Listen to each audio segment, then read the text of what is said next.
Good morning from Something Sweet. It's less than a week till Christmas, and we're overdoing everything. That's what happens at Christmas time, right? Christmas is one of the happiest and one of the busiest and most stressful times of the year. I think we have to try really hard to reduce the stress and do what makes us happy. And what makes me happy is being in the kitchen. So there's always too much, but there's always one more thing I'd like to make. Some of the happiest Christmas memories for me are giving things to people. Um, I don't know what happened, but we just went and came. But anyway, what's one of your favorite Christmas memories? Mine always involve things that I was able to give to somebody else.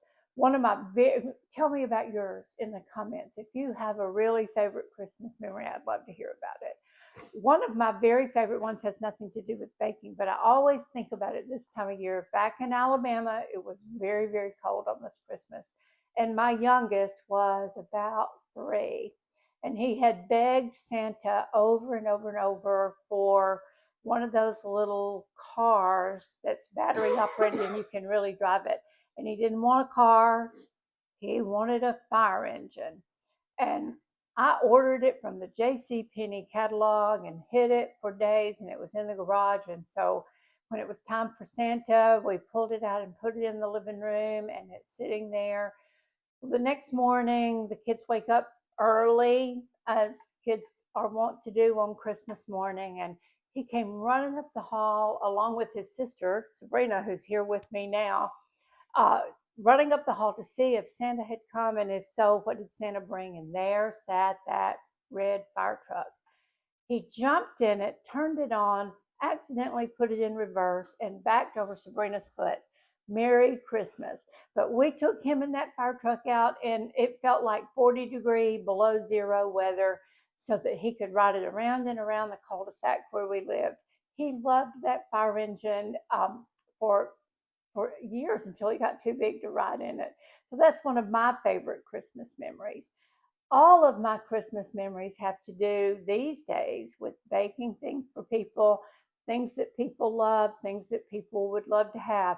A very, very dear friend of mine that lives in Pennsylvania, she's the grandmother to some babies that I love very much, wants some Irish soda bread. And so I'm going to make it for her and mail it. I'm really excited about making it. I've made it before once a very long time ago, so we'll see how it goes. I've pulled some of the things out that we're going to need. The first thing that we were supposed to do is take 1 2/3 cups of buttermilk and whisk in an egg. We've already done that, and it's cold. It said to use it cold. You know, that goes against everything I like to do, but it's cold, so we're going to do that. We're also going to use 480 grams of plain flour. We're going to whisk that with 4 tablespoons of granulated sugar, 1 1/2 teaspoons of baking soda. That's not surprising since we're using buttermilk, which is an acidic. We're going to use baking soda. 1 1/2 teaspoons of baking soda. I love these measuring spoons. They have every different division of spoons that you can have, but sometimes it takes a minute to find the one you're looking for. Baking soda and a teaspoon of salt. So let's go ahead and get that. Maybe. All right. Put that in, and we're going to whisk that together so that we have all of our dry ingredients. The next thing we're going to do in the refrigerator, I have a 1/2 stick, 4 tablespoons of butter that I've cut up into cubes, but I left it in the refrigerator so it would stay cold because we're going to cut that into, oh, I forgot one thing. Sabrina's going to get my butter. And the other thing we're going to add, and I asked her about this specifically because it's an optional ingredient, but she said she likes raisins. So we're going to put in our cup of raisins because they're a little sticky. So we'll make sure we get those out, and we will whisk those in. We're going to bake this in cast iron. You know, I love cast iron. So we'll be doing that when it's time. This is not a yeasted bread, so it won't need to rise. You can see I took my butter and I cut it into cubes. I'm going to sprinkle it on top of my dry ingredients. And you can use your hands, or I'm going to use my pastry cutter and cut that butter into this flour so that it looks like small peas. Get that worked in.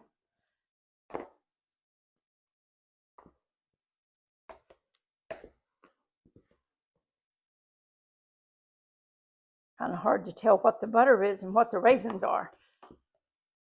We're going to get that all worked in. Pretty much done.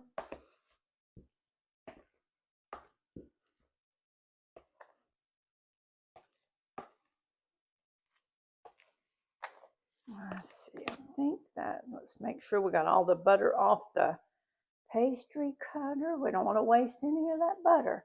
Then it says, we've got all of our dry ingredients in here. It says make a well in the middle of it. So we're going to do that with our clean hands.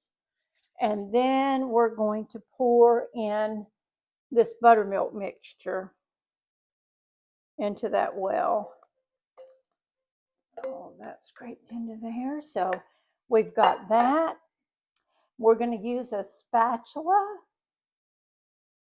to fold it together until we've worked all the flour in.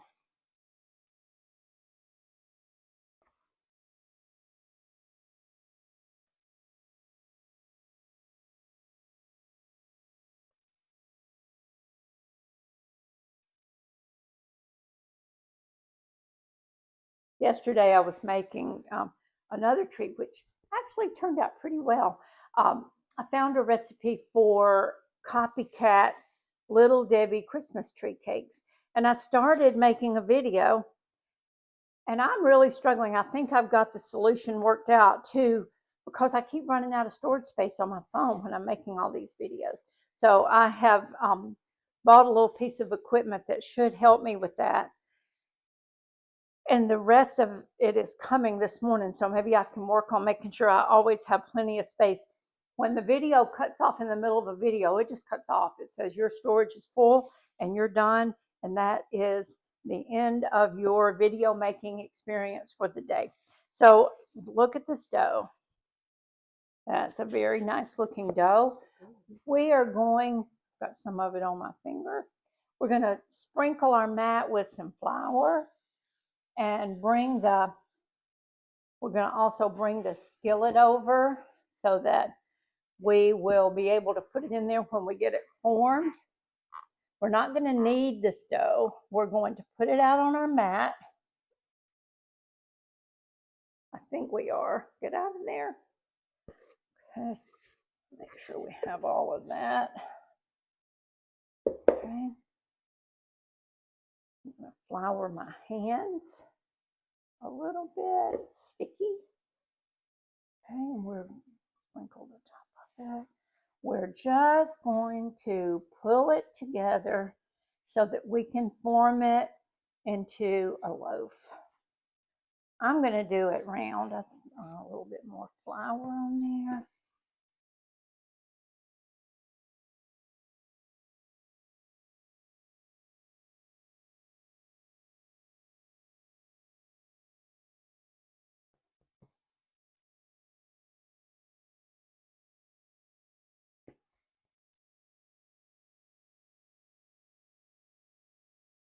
I was blessed to be able to visit Ireland a couple of times in my life. One of my favorite places on earth.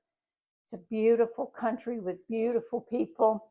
And when I was there, Irish soda bread was part of every meal we ate. So it'll be interesting to see how this looks. Isn't that a pretty loaf? Makes a very nice loaf. Now we are going to get the skillet over here. We're moving. Here we go. We're going to get our skillet. We have put parchment paper in the bottom of a well-seasoned cast iron pan. we're going to see if we can lift this loaf carefully and put it in there. Very, very nice. And it says, I'll have to turn this recipe paper over. And parchment lined baking sheet. We're going to score the top with an X. So I guess I'll use the scorer that I use for my sourdough. These things are very sharp and you have to be very careful. So we're just going to cut an X in the top. If any of you know of the very best bread scorer, if you would tell me about it in your comments. I have a terrible time with mine, and it's a razor blade. You would think it would be so sharp and it would just cut, but I have not had that kind of luck. So I've got my X in the top, and we're going to put it in the oven for 25 to 30 minutes until the top is golden brown and the bread is set. If the bread starts to get too brown, you can put foil over it for the end of it to make sure it doesn't get too brown. We're going to put this in the oven, and I'll bring you back when it's done. Just to finish up my soda bread video, I got it in the oven. I pulled it out. It's just about cool. Doesn't that look delicious? You can see those raisins down in there. Miss Wendy is so excited. I'm going to get this in the mail to her. Wish you could have it right now warm with some butter, but it's got to get to her. So we'll be back with another recipe pretty soon.